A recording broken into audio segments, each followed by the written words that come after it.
what advice would you give to your 15-year-old self? Okay, I would say to my 15-year-old self, you are far more powerful than you give yourself credit for.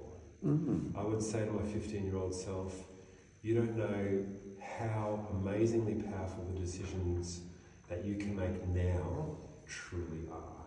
I remember as a 15-year-old, if you go and do the mathematics, as a 15-year-old, you can maybe remember being 5. And that feels like, forever ago. But when you start going through the years, you realise when you're 25, 15 wasn't that far away.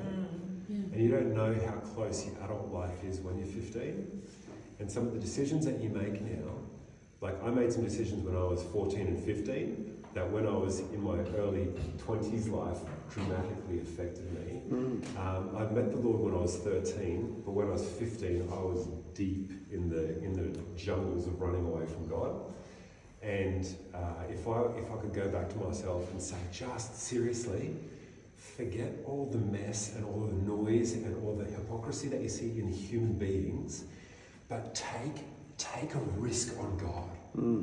Go into the secret place, cry out to God, and when He speaks to you, trust that He will fulfill what He says to you.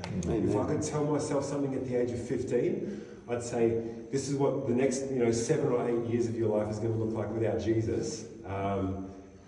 You can go that way if you want, but if you trust God, you're going to find out that as a young person, as an individual who has the capacity to cry out to the living God, you're going to understand when He starts speaking back to you because you've taken Him seriously, your life is never going to be the same. So